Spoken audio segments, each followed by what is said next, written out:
Hey guys, I'm Mario. And I'm Peter. And this is Guys That Listen. Today's episode, we got Lang, aka Fay Reds. Oh, dang. Ooh, Yeah. Fay all Reds. right. What's the meaning behind your name, Fay Reds? It's an acronym. So Reds is an acronym for Remember Every Dream Stolen. Oh, and shit. that's just a reminder to myself as well as other people, the story of how Cambodian people got to be here in the States. oh shit, yeah. So- Is Fay Reds your dance name or your musician name? It's my musician name. Yeah. Okay. So as far as dance goes, man, I've gone by a whole bunch of different things, but I think Langatang has kind of been the one that's Langatang. stuck, and that was the homie Donovan's idea right there. And then for now it's just Fay Reds for the music. So Nice. you want to tell us a little bit of everything you do? I know you got a little what bit you're of, about. Oh, a little yeah. bit of a list. Yeah, so I'm a aircraft and power plant licensed mechanic. Whoa. I also got my private pilot's license so I can fly. B-boy, and then a music artist signed with Tyra Music, which was Jay Park's second label. You know, I was telling this guy about you, and the way I described you was like, you know that Asian dude who Yes. makes everyone look bad? The guy who's like an astronaut. He's a Navy like- SEAL. he was, he's a doctor. he went to Harvard. What was his name? I forgot his name. It's some Korean dude. Yeah. But that's he's- what you no, remind Stephen that- Lee? Or Yeah, what? he's Andrew Lee? nuts. Oh, that's though. fucking racist, Yeah. bro. Yeah, that guy's nuts though. Oh, dude. That's I mean, something your else. resume's pretty Yeah, hefty too, appreciate bro. that. Appreciate But that. that's cool. So how'd you get into everything? Man, so growing up, I think aviation was like the childhood dream. And then I was always breaking. Uncles and everybody, you know, they were kind of getting into that. And then when they quit, I started picking it up even more. And then joined the military to pursue all that. Wow. And pretty much was just breaking and entering singing competitions and doing national anthems for retirement ceremonies. Oh shit. And Jeez. I was just trying to it was therapeutic, you know. Yeah. I think at that time I was just going through a lot, so I needed ways to creatively express and vent, and it just worked out. I feel like that's something most people need, like this kind of like outlet.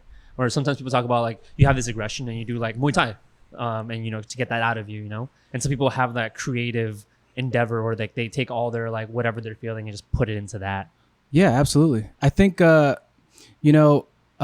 example of my uncles that came from Cambodia, like what it looks like when you don't have the arts in your life. And for them, when they didn't take to the arts like I did, it looked like suicide. It looked like drug addiction. It looked like gang banging. And unfortunately for Cambodians, that's a real Yeah, it is. everyday Yeah, it thing. is. And you grow up thinking that's normal, and then you start to meet everybody else, and you really get out in the world, and you're like, you know, that's actually not normal. That's not Yeah. what's supposed to be the regular, you know, thing. So, I think if it's important for people to take to the creative arts because of just that fact alone of how it can save your life. How do you feel like, you know, your relationship with like breaking started with your family, right? But sometimes it comes to like, you know, when you have like down moments where you're going through some shit like mentally. Oh, like, yeah. I feel like with me, that helps me a lot. Like when I express myself through like dance or through like photography, some kind of creative arts, you know what I mean? Yeah. So I feel like for me, I did that out of necessity because I felt normal after I was able to express myself. But, Yeah. you know, you started with just family. And then Right. I'm sure you had your moments where like breaking actually really helped you out when you were going through something mentally, right? Oh yeah, for sure. I think the first serious relationship that I was in, I don't have to get too deep into it, but Shout out to No, his we're ex. going deep. We're going deep. Shout high out to school the ex. sweetheart. Long story short, she had an affair, and Oh, shit. so that messed me up. I pretty much just immediately started breaking, and the homie was like, "You need to just break this off. Just keep breaking, keep Yeah. breaking." And I hit like the craziest combos Really? in my life. And then I wasn't able to sleep that night, and went to work the next day. I was like hallucinating. Wow. Like there was a space heater, and I thought it was a glass vase with like a skull floating inside. It was crazy. Trippy. It got bad, but you know, in that aspect, breaking was like able to help me, you know, get Wow. through it. That's and crazy. heal. You know, that's the important thing. I know you didn't want to get too deep into it, but like, Yeah. just because I'm curious, like when you find something out that feels like it would break you, Like, what were you thinking at that time? I mean, must be like something you had to talk yourself out of, right? I think, you know, a lot of men, because I don't know what the percentage is, like 72% of suicides is actually men. So it's Really? a high percentage. But because I saw my uncle, you know, how he dealt with bad relationships, he ended up doing a murder homicide type of thing. So he took himself out. Fuck. And then, but you see that and then it's like the next Christmas and it's like, oh, this Christmas doesn't feel the same because he was the one that bought everybody presents. July 4th isn't the same because he was always the one that got fireworks for everybody. So you kind of see that is not the answer. When you break, you know, like when you have a really tough moment, that suicide is not the answer because you're leaving such a big hole in other people's lives, you know, that do love you. But yeah. You box as well, right? Yeah. Okay. Here and there, I'll take some classes with Don, you know, whenever he asks me to come out. And how often do you do that? I mean, now I've been trying to go once a week at least. Okay. Muay Thai, you know, I want to keep it up, but Yeah. you know, exactly how you said, sometimes it's just like letting my frustrations go through doing something like Muay Thai. Okay. And that's like really important to me because like, I feel like it stabilizes me. It brings me back to like earth. You know what I mean? Yeah. And I feel like when you keep all your frustrations pent up, it's really, really hard for you to like be the person that you're supposed to be. Yeah. And in your case, like you're saying that your uncle, you mentioned your uncle a couple times. I'm assuming he played a big part in your life. Oh yeah, because you know, everybody was broke, so we just kind of all lived in the same household. Yeah. Big And family. so it was like growing up with older brothers that were like anywhere from 5 to 10 years older than you. Yeah. So that's why it had a big impact. But I feel that it's like that usually happens with like immigrant families. Like it was the same for me. Like, it was like me, my parents, my sibling all in one room. Then my uncles in like one room, another room with some of my cousins, and like in one like 3-bedroom house. You know, you just grow up like that, and like everyone's like family, so like they have a big impact on you growing up. You know, they're like your kind of like older parent or older brothers. I mean, I don't mean to pry too much, but when did you lose your uncle? I was 9, and I was down the street at my best friend's house, and he said, "Yo, there's a whole bunch of cop cars pulling into your house." And then like I'm down the block, and then I look down the block and I walk over, and then my mom's trying to keep it cool because this is her brother, her little brother, and they're like, "Your uncle just killed himself. We're just trying to figure out what happened." Damn. Yeah. So what's crazy is, with things like this, and I don't want to get too deep into the podcast. Yeah. But there's a lot of signs that you can read into, but at that time I was too young and not equipped to be able to see the signs. So, you know, he said to my grandma like, "Oh, don't worry, that you like that car, I'm gonna leave it for you. You know, I'll you know, have that car for you." And so that's already a sign like, what do you mean leave it for you? Yeah. And then the night prior to him doing that, he he grabbed this tissue box, pulled out all the tissue paper, and showed us the bullets along with the gun. And he's like, don't tell anybody. And so we were looking at it and we are just like, okay, well, he got the gun. We won't tell anybody. But that was a cry for help. Yeah. That was like, hey, tell somebody. I'm going to do something stupid. Yeah. And so, you know, unfortunately I was too young to be like, yo, what are you doing? Yeah, what are you doing? What are you doing with all this? Do you guys have siblings? And yeah, I do. I'm the oldest. I got a little sister, a little brother. I got 2 half brothers. So, yeah, wide age difference. So I think I'm 16 years older than my youngest brother. Oh, wow. Yeah. That is a big age difference. Yeah, huge. Both parents got remarried. So that's why, yeah. Okay. Both parents had kids, I think, to spite each other. Oh, yeah. Wow. One parent did. The other one was like, fuck you, I'm going to have a kid too. Damn. Yeah, I think that's the reason why. But, okay. Yeah, so I mean, families a little different. I'm more like, I guess in your case, like the uncle. You know what I mean?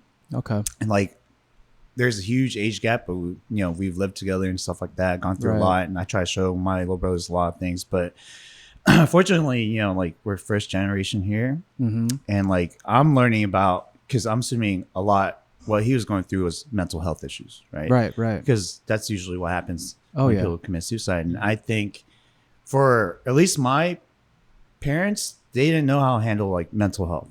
You know, like immigrant families, like there's no such thing as mental health issues to them. It's kind of like, I'm just surviving. Yeah. I'm gonna do what I need to do to survive. Right? It's a mentality. Yeah. Like I could be fucking going through it in my head, but I don't care. I'm gonna make sure I do work every day to survive, to put food on the table. And I think that's awesome, right? Because that's like grit. That's like immigrant grit, you know. But at the same time, like, you know, I wish I had that grit, as you know, my parents did. Oh, me too. But at the same time, you know, I'm glad I'm able to express myself.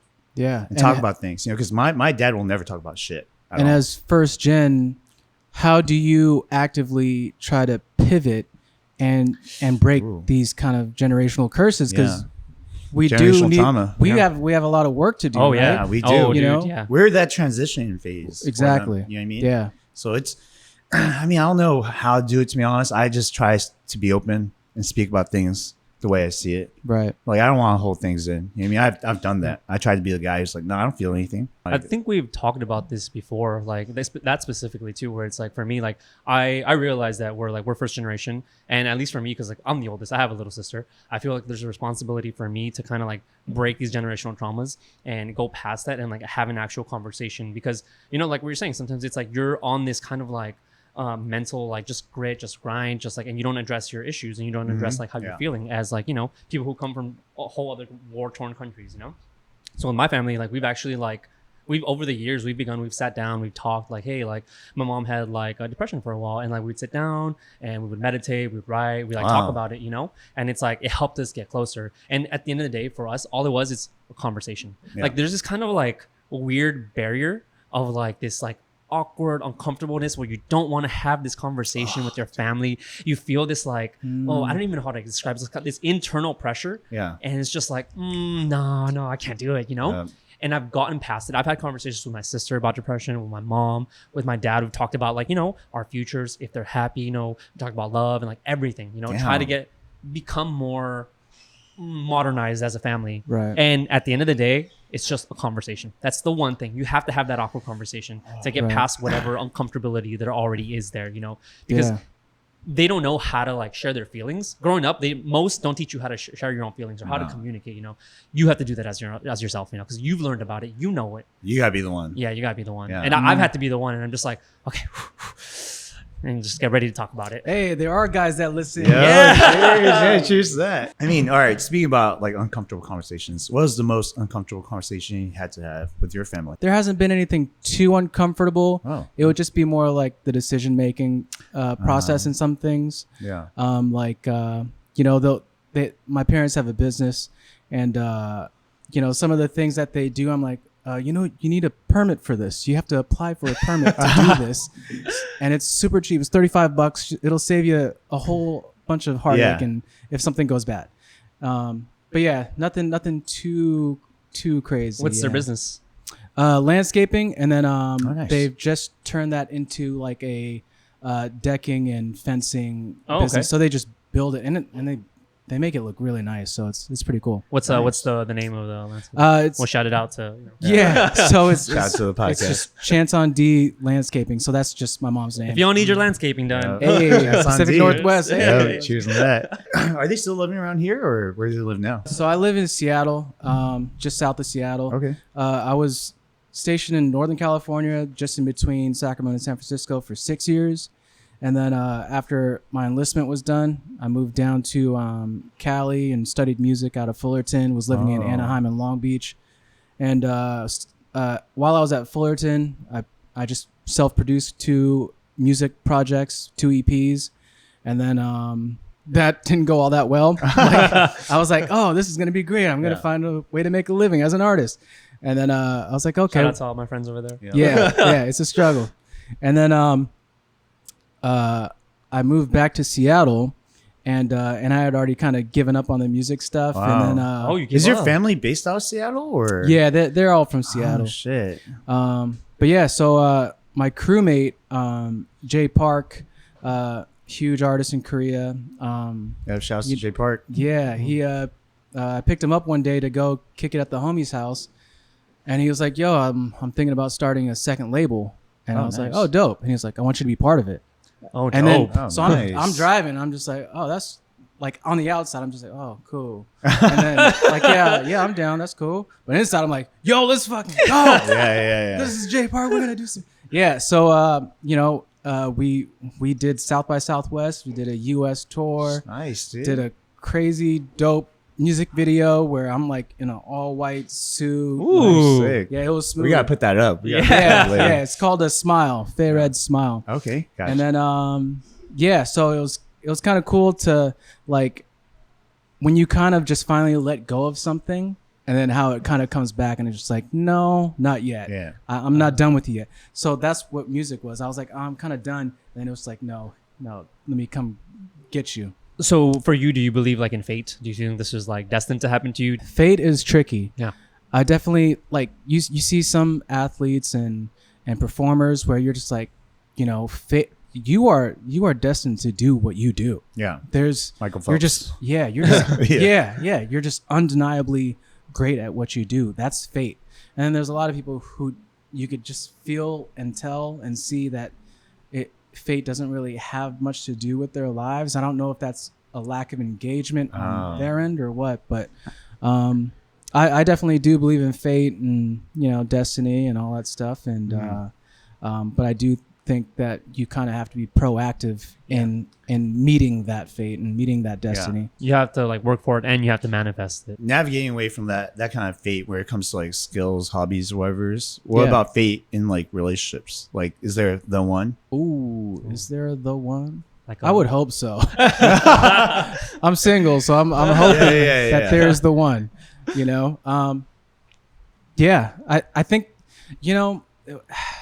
it could just be timing and place, because there's always been like, I'm sure you guys have had exes where you're like, oh, this is the one, and then things come to reveal itself to where you're like, oh, this is absolutely not The the one. Yeah. Yeah. Okay. So it's just a whole bunch of different factors, but I think well, it comes with maturity too. Like you eventually mature and you're just like, oh, I know myself, and I'm gonna trust that this person knows themselves, and we can compromise and be that one for each other. So do you think that has that experience that you had with your first love, did that impact the way you're seeing things now? Yeah. So when that happened, we had an apartment, 2 dogs, cars. So I was doing my best to like. How old are you guys? I was 19. Oh shit, you guys were. But this was my high school sweetheart. Yeah. And then you see the signs, but then what I think a lot of people do is they end up in a place of denial. So I would come home and then I would look at the computer and I saw like she's looking at like shirtless pictures of this guy. And I'm just like, well, that's not cool. And then I confront her about it. Like blatantly? Like she doesn't even close the tabs? It was on the history. Oh, on the history. Yeah. Okay. He went in on. Yeah. But the thing is, I was never like that. It was just that day I was like, You I just felt wonder like- what she was doing all day. Yeah. Spices and start tingling. Yeah. Unfortunately, what that does is it traumatizes you. So you carry that. Now it's like, okay, I can't be in denial and I can't be naive to this anymore. So you approach relationships differently. So you get into new relationships and then now you see signs. And now, so my last relationship, it was like, I'm watching for it. And I know what the signs are. And so I dealt with it in an unhealthy way. Oh, damn. So there's a lot of different perspectives to cheating. But so I saw that she was out with guys and chopping it up with guys that I know she had history with. And then that made me be like, oh, okay, well, if you're going to act this way, let me show you. And then I acted out and hooked up with somebody. Yeah. So it was kind of like I'm going to get you before you get me. Oh, shit. Yeah, it is. No, yeah. Because I can't let you slide. Because if I went into the relationship and I was like on the terms of, hey, I'm fully healed. I'm good now. I'm telling you my history, what I've been through. Yeah. But you still violate. Then I have to violate back. That was where I was at that time. That's your You headspace. see it as kind of a lack of respect. Like, yeah, you know my shit already. Like I told you. Yeah. If you're not like acting this way, why would I give you the benefit of the doubt? Especially, I mean, when you enter a relationship, it's it's almost contractual, even though that doesn't sound cool. But Yeah. No, there's a social contract that you initiate in Yeah. a Oh, relationship. definitely. That's probably not the sexiest word, but it's true. yeah, I entered that and I saw that it was violated, and then so I ended up violating it right back. Holy and then crap. the type of person I am, it didn't sit right with me because now I just betrayed myself. Yeah. So now it's like this isn't a good thing either. Yeah. You know, thinking that you could just get somebody back and it'll be all right. Yeah. But so I did tell her immediately afterwards. Oh, and shit. then we tried to work at it, but then the trust Trust is issues, broken. Yeah. it's super hard. And then it was just, you just could not find a way back to having an optimal relationship. Yeah. Yeah. So then after you leave that, and then you have to take a look at yourself and you're like, well, all the consequences of all the trauma in the most recent relationship that I was in, everything was actually my fault because I wasn't communicating, and it was a consequence of my decision to still act out and hook up with somebody.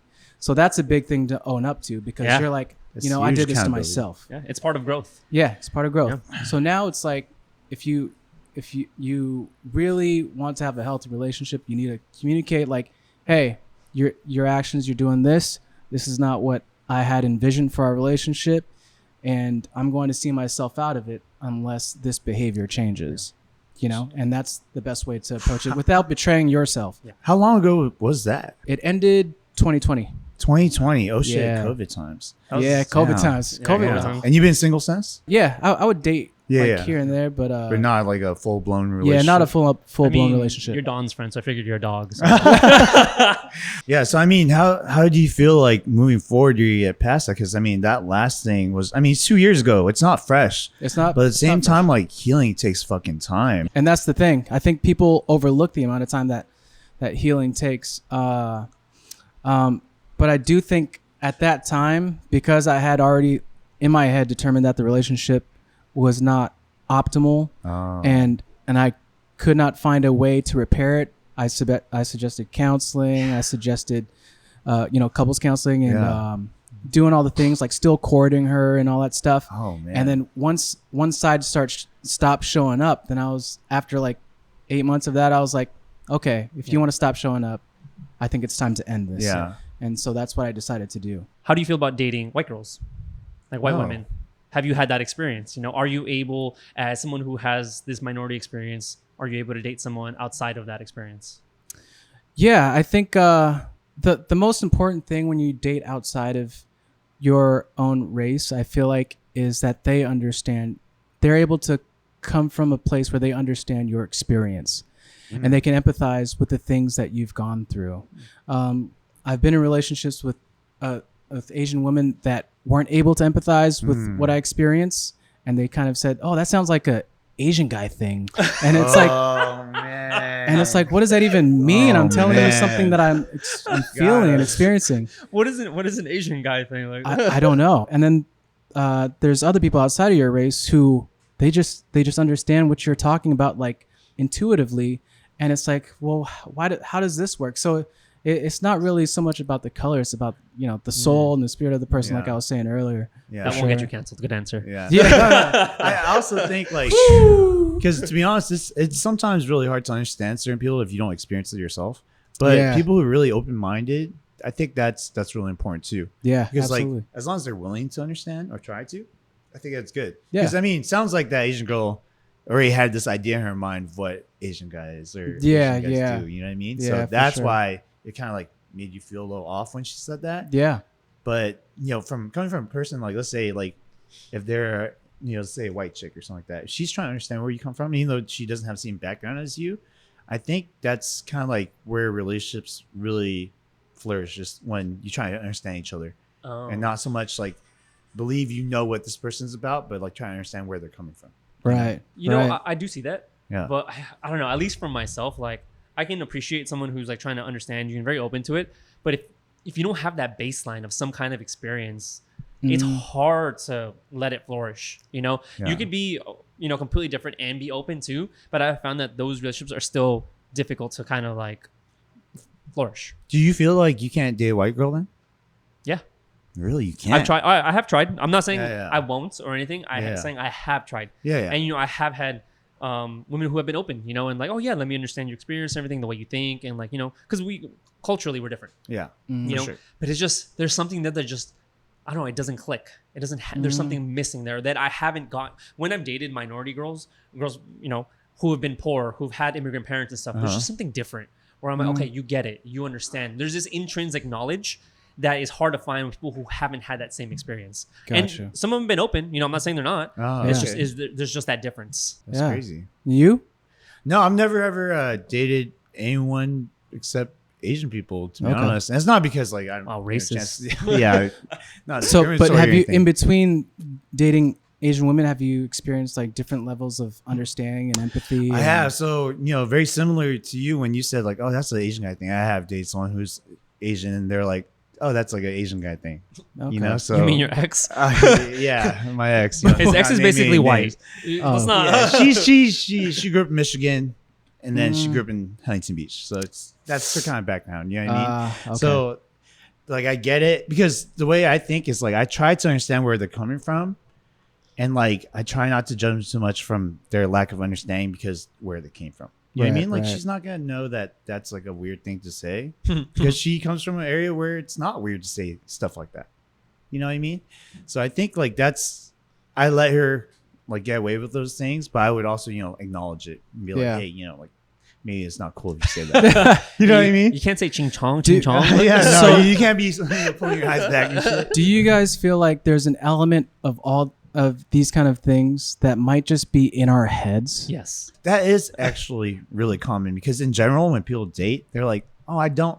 Because I've also met a lot of Asian females who are like, I don't date Asian guys. Yeah, because it's like usually Asian dudes are regarded Yeah. as like. Not that attractive. Yeah, and it's like- not that desirable. But look at this guy. Aw, Look at dude. this handsome You made guy. me blush, bro. You made me blush, bro. But seriously, do you know who they do date though? When they make those remarks? Oh yeah, and there's a level of internalized racism. Yeah. But then it's also like, well, am I the odd one for thinking this way? Man. I don't know. And I hate that part. I hate that I have to question my own experience Yeah. of what I'm experiencing. I think that's healthy. I think Yeah. being Yeah. able to question your own experience of what you're already like, questioning is good because it helps you build kind of like a mental map of like, that you're not just taking your own perspective into account.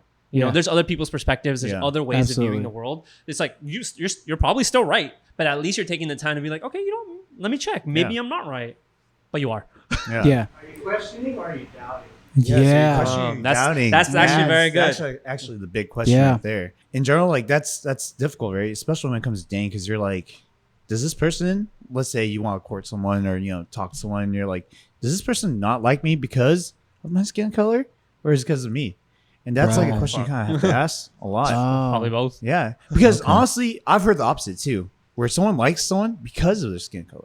Yeah, You know what I mean? I know some girls who will date guys because they're Korean, strictly because they're Korean. because they're Korean. Oh, Like they'll be like, "Oh, you're Korean? Oh my god, I'm turned on." Wow, the fact that you're Korean. You know what I mean? I have a friend. So that's the fetish then. That's a fetish. yeah, it's That's a what fetish, you would call it. yeah. Yes, it's Yeah. a fetish. I had a friend who he's like a self-hating Korean. He doesn't like K-pop. He doesn't like none of that. Right? No K-dramas. None of that. But this girl. I'm not trying to name names. Yeah, but he met this white girl who's really into that. She would Okay. basically fetishize Korean people, right? Like, oh, do you watch K-drama? She would ask him that, and he'd be like, yes, I do. Even though he doesn't, just to fit with the narrative, you know what I mean? And that's like a weird way to kind of like, make that work. Oh. And like I'm not saying because like we're immigrants, right? We're minorities, right? Like I feel like sometimes you do try to fit certain stereotypes to really fit in to someone's like not just like hard yes. society, but like Yeah. romantic life, right? Because like what's a big thing for guys?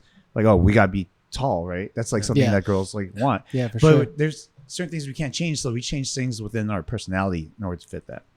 I 100% agree with that because when I was younger, like, and most of my friends are like Asian and stuff, so I date Asian girls, and like there was a big stigma against like, I'm not Mexican, but like you can't be too Latino, you can't be too Mexican, and it's like you can't appear that way because like their parents don't like it, or like the parents have Yeah. reinforced this idea of where like, oh, that's kind of like ghetto or dirty or like, so I would go That's a out of my fucking way shame. to appear more, I guess, American-ish, Ah, or like fuck. not even that extent, just not embrace my own culture, as much, because Right. I knew like it was kind of like frowned upon. They didn't really like that. Yeah, that's rough. That's like an identity crisis at Yeah. times, because you got to figure out who you are, right? Because honestly, yeah, maybe I think I probably thought like that too when I was younger, but now I'm so proud to be who I am. Same. Oh yeah. Asian, like Yeah. I'll be Oh, Asian yeah. as fuck if I want to. You know what I Yeah, mean? Like, yeah. dude, that's not a big deal at all. Because I mean, what's a common thing between like immigrant families is when they give you food to take to school when you're a little kid, Yeah. and then the other kids are like, "What the fuck is that?" What's a durian? Yeah, and Why you're does it like, smell yeah, that? yeah, oh, okay, durian. That's a whole nother subject. Dang. Even most Asians don't like durian. You know what I mean? But it's like to feel like you have to explain yourself, and sometimes really kind of just hide that side of you, Yeah. just so that you fit in, is fucking Oh, yeah. insane. The funny part is it's like sometimes it'd be immigrants who'd be hating on you more than actually like, let's say like American people, it'd be other immigrants be like, oh no, like immigrants hating on like, Latinos or Asians, even though like, we're all Yeah. immigrants, or like especially like on black people, like, most Latino and Asian families I've seen have some kind of stigma against like, black people. I'm like, oh, they're cool, yeah, but yeah. don't marry them. I'm like, that's still racist, guys. Like, and that's why we're that transitionary like Yep. period where it's like, okay, we're trying to bridge that so that the new generation understands like that stuff is not okay. It should not be flying. You know what I mean? Right. But that's difficult because I think just like how we talked about trauma earlier, we still have our own traumas. Oh, yeah. Like I'm still healing from some of this shit. Like, dude, I was bullied like hella young. You know what I mean? And all of my bullies were Mexican, right? And it's like were they like chino hop on they this? were like ching Come chong caca, no me macaboy. That des. was like all day occurrence, bro. Like, but for me, it's like it. I mean, it didn't take me a long time because like I became. So one of the first things that I learned was to kind of like adapt, right? Because when I was really young, I would get bullied like crazy, and the only way that they would stop bullying me is that I made friends with them. Right. And Yeah. eventually I became friends with them. I'm like, oh shit, there's like a side of you that bullying stuff that you grew up with, like that's not really you. That's something that's implemented in you, you know? And I kind of like took it from that approach where it's like, oh, really, you're not supposed to be like this. So let's figure it out, Right, And right. eventually, like through being friends with them, they would listen. And most of my friends like through middle school and high school were Mexican. Right. And right. that was through just trying to understand them. Oh, so that's why we're When they friends. didn't understand. Yeah, because you're Mexican, right? in Yeah. places like Long Beach, like I don't know how many years ago or decades ago, Yeah. but there were race wars, right? Mhm. Yeah. So it'd be like Especially blacks Long versus Beach. whites versus Asians. Cambodians too. Yeah, from Oh what I my understand, God. and there would be gangs, and they would just be. But now, if you go to Long Beach, everybody just fucks with each other. Everybody's Yeah. super chill, greets everybody, and I'm just Yeah. like, this is great, Yeah, I mean, if the gangbangers could get along right? after all we that can't shit, right. after killing each other, I think we could all get along. I you know what know. mean? So speaking about race wars, what have been your craziest dating stories? The fact that he laughs, something's coming up. I'll just make this story like super short, but Oh no, take your time. Take I your time. was in training in Walnut Creek in Northern California, and I was Training isn't like aviation just Okay. training. Oh. Yeah, and then I went to kick it at Donovan's house, our mutual friend, and he was like, "Oh yeah, let's just go out to SF for some drinks." So we go out to the bar, Classic Don. and then we meet some girls, and he's like building me up to these girls. He's like, "Oh yeah, he's a singer and all that stuff. Why don't you sing for him?" And then the girls were like, oh no, "Yeah, the Don girls did were that like, to you. Yeah, and put me on the spot. I was like, "Oh dude, I'm just trying to go to bed early, bro." Like, Whoa. and then yeah, so next thing you know, these girls are just like, "Oh, can you sing for us? Can you sing for us?" And I'm like, I'm good. I'm really not trying to sing tonight." And then next thing you know, we're trying to meet up at another spot, and so I ride with the girls, but I just see Donovan in the back window. Oh, I knew it. I kind of got kidnapped by these girls because Oh, they shit. didn't take me to the place we were supposed to meet up at. They took me to Oakland to some house. Oh my God, And I was Oakland just of all like, places? I was just like, down in some basement, like, yo, how am I gonna get home, and all that stuff. And then somehow I think Donna was able to hunt us down, and then we ended up at a casino. What and- the fuck? Yeah, and then she's like, "Oh, let's." I was like, "Yo, we got to get out of here. I don't want to be here." And yeah, before I leave, she like takes my hand and has me feeling on her titty Ooh. in the casino. And then she was like, well, what are you? And I was like, I'm Cambodian. And then she was like, oh, good, because I'm tired of fucking around with Filipino N-word. Oh my! And I was like, what the fuck? And then so found out she was from Richmond, and Richmond's pretty hood. So Is that what it's about? I don't know. It was pretty wild, but I was just like, man, thank God I got out of that situation right there. So you took her home.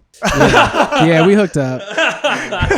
No shame. Better than those Filipinos. You're telling me don't let Don wingman for you, right? Yeah, don't let Donovan wingman for you. It's it's entertaining for him. I bet she's cracking up the entire Terrifying time. for you. He's got no skin in the game. He's just there for the laughs. Yeah. What about you guys? What's your craziest dating story? Man. Let's just say I've been with a girl who fucked around with a lot of people in my circle that I didn't know about. That like lied about it blatantly somehow. Have you told that one on here? Have I told that one? No. Oh, here we go. So. I don't know I if don't I want think to tell that so. one. It's a long ass story, bro. Okay. I was making fucking hella brief, but basically this chick was manipulating all the guys in my circle to tell me that she wasn't fucking around with them when she was, and telling them that she wasn't fucking around with me.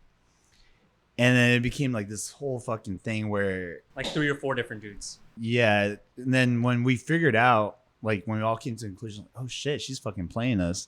Like she went on this huge like tirade where she's like, no, I'm not. Like these people are like just lying to you. They don't want us to be together, blah, blah. And she just kept on running with it. And that's when I realized like, bitches be crazy. Like, like women like that, like you cannot rationalize with them at all. Yeah. Like that is like, and I have this thing, it's kind of like savior's complex where I'm like, oh, I'll make this hoe better. Like, no, you really can't. You know what I mean? Like just let hoes be hoes. You know what I mean? Like that's fucking fine. Like you can't fucking make everyone's life better, dude. Like it's just how it works, you know? And in this fucking case, like she made my life so fucking bad. Like all my friends were like, what the fuck is going on? But being a fucking guy, like me being dumb as fuck, like I still fucked around with her after that just because it was dumb. Like Thinking with like, the wrong head. Yeah, thinking with the wrong head for sure. Like it was Christmas Day. I was fucking drunk. She's like, "You want to go back to your place?" I was like, sure. You know, fuck it, why not? Right? And my brother hates this chick because he knows everything that's going on. So while I'm hooking up with her, right, I hear her bang on the door, and then he's like, "Fucking whoever her name is, like, get the fuck out of here, you fucking slut! Like, fuck you! Like, I fucking hate you. You should not fucking be here." So I put He was drunk. Yeah, He was drunk. okay. So Yeah, he So- didn't No, know what he was doing. No, to not an at all. extent. Okay. So I put my pants back on, open the door. He's just fucking yelling at her, and she's crying. I'm like, this is so fucking awkward. And it's Christmas Day, you know. I'm like, And he's I'm so still hard. yeah, so big up. Took a rhino, you know. And you know what's crazy? It's like, so we were together for a company Christmas party, and my boss's daughter. I knew she was kind of into me, so I invited her over, but I didn't think she was gonna come by. So she actually came to my house while that was happening, and it was just like, that's a little embarrassing. Yeah, dude, I came out to the living room. I was like, oh shit, she's here. This is so fucking bad. Like, Damn. yeah, He was just banging away. yeah. So that's my craziest story, at least for me. There's something about holiday booty. I feel like Holiday Holiday movie. I haven't booty? even thought about it. yeah. Oh, please explain. I actually don't know this.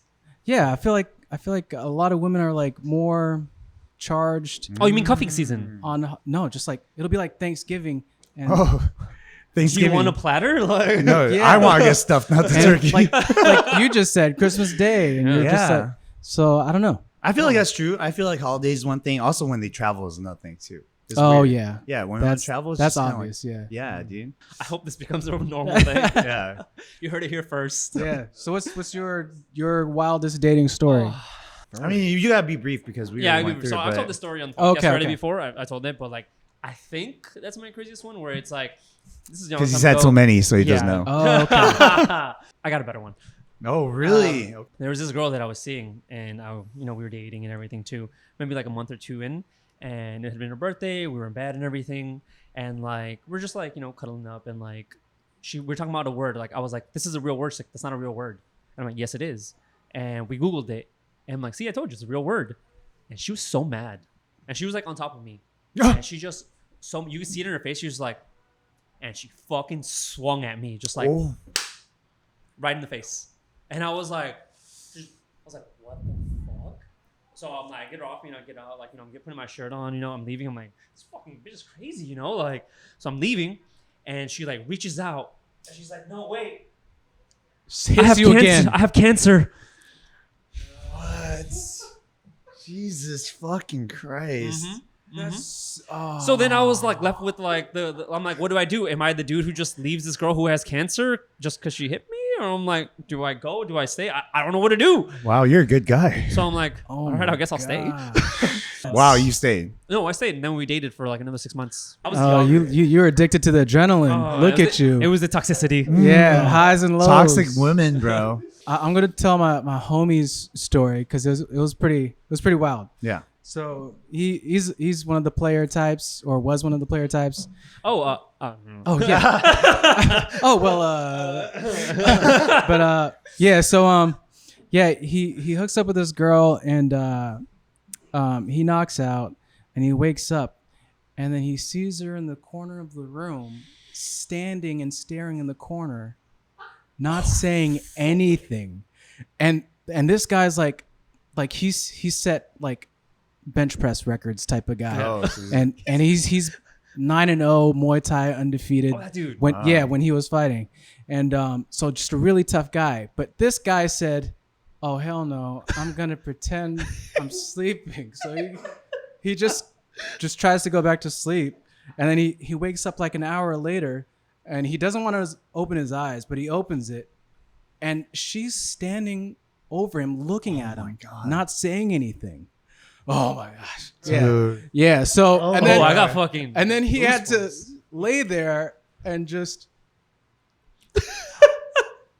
pretend like he went to sleep. And then the next day, he woke up and she was in bed and like it didn't happen.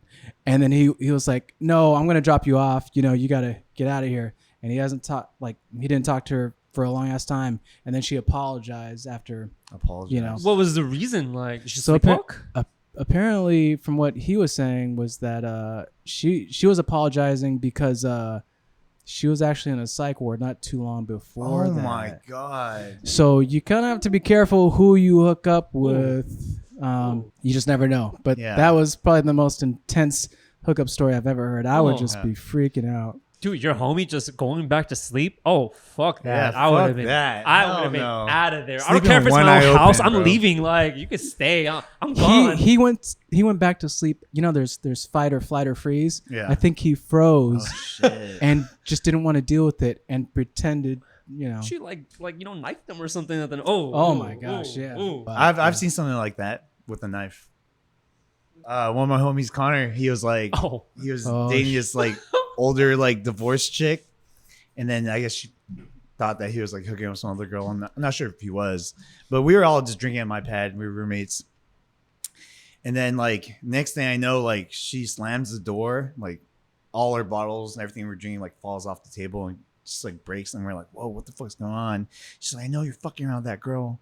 He's like, no, I'm not. Like, I'm so sick of you saying this shit, right? yeah. So then, like, they go into his room. And I look through the door. It's like open like this, and she has like this, like a sundress on, right? And he has like a fan because his room's hella hot, and it's just blowing her sundress. So her dress is just going like this, and she has like a knife, and she's just like standing over him like this, and he's just like laying in bed, like trying to ignore her. I'm like, bro, how the fuck do you sleep through that, right? And like, I was like, dude, he's about to fucking get killed. And Yeah, I would for look at sure. him and be like, you good? And he was like, yeah. I'm like, holy fuck. And then that girl ended up like coming back, breaking through my door to get into the house, slashing all of his tires, getting his wallet and throwing it like away. It was just fucking insane. And then we ended up moving, right? And then I think she drove like a Mini Cooper, and then we would see her car drive by the new house. Oh, Oh. that's terrifying. That's fucking That's crazy. pretty crazy. That's That's terrifying. fucking That's pretty insane. Yeah. Yeah, I don't like it.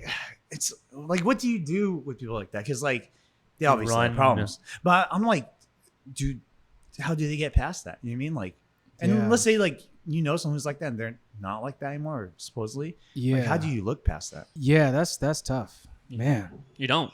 Yeah. You You know? get out of that So situation. you just get out, Yeah. like, let them be. Like, Unless you're like kinda terribly, have to. terribly in love or something, but like, yeah. I don't know, man. That's a no-no. All right, guys, this is our lightning round where we ask quick fire questions, and if our guests can't answer on time, they have to take a shot. Are you ready?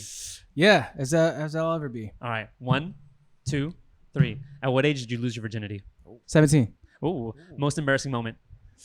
My voice cracked singing the national anthem at somebody's retirement ceremony. Oh, Yeah. what Okay. are you doing there? Who's your celebrity crush? Kaylani. Ooh, that's a good Yeah. choice. Yeah, she's fine. Mine's Doja. Oh yeah, Doja's fine too. Do you have a fetish? Do I have a fetish? Probably not. Pretty vanilla, I feel like. Okay, Yeah. so you don't like being called daddy. Yeah, I guess I don't care for it. Actually, yeah. Because somebody did call me daddy, and I wasn't super into it. It kind of threw me off. Oh, Yeah, yeah. Where was your first time? Where was my first time? Just on my bed. Oh, on your back. Yeah, Okay. little Classy, mattress. classy, okay. Would you let a girl give you a foot job? I've never experienced it, to be honest. I'd have to experience before I discount it, right? Or okay, so feel you some would ways. then, you would? Yeah, I would though. Yeah, he was So- trying to dodge the answer the entire time. Yeah, bro. let's Shout go. out All right, bushy armpits or bushy cooch? Let's go with both. Oh, No, just kidding. I thought you said you don't have fetishes. I'm just kidding. Yeah. All All right. right. Organic. Japanese vegan girls. All natural. Natural. All right. All right. What do you like better, Bay Area culture or LA culture? Oh, Bay for sure. Oh, shit. Yeah. All right, cool. Yeah, Bay's a different energy. For sure. Would you rather have shower sex or car sex? Car sex. Shower sex is not as It's really it's not as right. It's yeah. overrated. It's overrated. Yeah. It's so It's, overrated. it's hyped. You see it in the movies, and it's like, oh, okay. Yeah. Even pool Yeah. sex is the same thing. It's just like what's the Except extra chlorine. Water is not a good lubricant. No, it is. It's not. All right, guys, that concludes our lightning round. Thank you for tuning in. Lang, let us know where we can find you. Oh yeah, you can find me on IG at Fay Reds. So PHE.REDS. Yeah. So make sure you like, comment, subscribe. Cool. Yeah. Let us know what you think in the comments below. So that way we have topics to talk about in the future. And yeah, special thanks to our guests for coming through. We Hey, thanks for appreciate you having being me. here, man. Yeah, definitely like, comment, share on these guys' Yeah, thank you, podcast. thank They you. got a lot of good things coming your way. So Yep, Oh, yep. I like that And energy. even though this was a really, really good podcast and I enjoyed being here with all you guys, we always have to remember to live fast, eat ass. I didn't say it. I went like Swear the way I know you, girl, you could be the 90s. Buzz a shot when you got perfect timing. Romeo and Juliet, stars in alignment. Climb on top.